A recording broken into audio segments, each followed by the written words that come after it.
Hi everyone, welcome back to day 3 of my English spoken journey. I cannot believe I am already on my third video. Honestly, waking up today, I felt a laziness. I thought, should I skip today's video? But then I remembered that I took a 50 days spoken English challenge and this forced myself to sit in front of the camera and shoot this video. Consistency is the key, right? If you are new here, then my name is Bismandal and I am from West Bengal. I have created this channel to improve my spoken English every single day. Today I will talk about things that make me happy, my hobbies. When we learn a new language, talking about things we love make it much easier to find new words. For me, one of my favorite hobbies is listening to music. Whenever I am stressed, bored or working, I used to play music in my background. Lately, I have started listening to English songs and at the same time I read the lyrics. It is a fun way to learn new words and understand how native speakers pronounce them.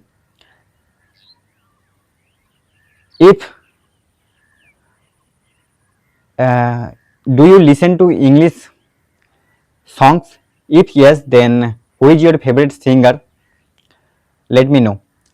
Apart from music, I also really love to watch movies and web series.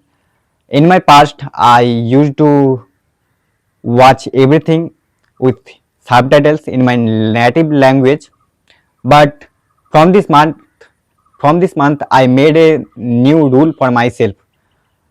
I only watch with English subtitles. Sometimes is speakers sometimes speakers speak very well. Sorry, sometimes characters speak very well and I miss a few words, but that's completely okay.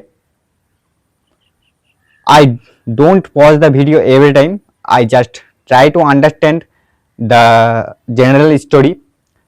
It helps my brain get to the natural speed of English. If you have any good simple English movie recommendations, then write them in the comment box. I would really love to watch new things. Now let's talk about the mindset. Today while recordings I made a few mistakes. My grammar was not perfect in a few sentences and I took a few long pauses to think. Earlier this made me feel bad. I used to think my English is terrible. I should stop, but today I feel different. I realized that everyone who speaks English fluently today was once a beginner like me, and fear is just a feeling. It cannot stop us unless we let it. If you are scared of speaking English, remember it. It is okay to speak broken English because broken English is the first step to learn. Broken English is the first step to beautiful English. I am going to end this video, but before I go, I want to give a small homework for you. Write your favorite hobby, just 2 lines. Don't worry about your grammatical mistakes. Just write from your heart. Okay. I am going to end this video. I will see you in the next video of my day 4. Okay, bye bye.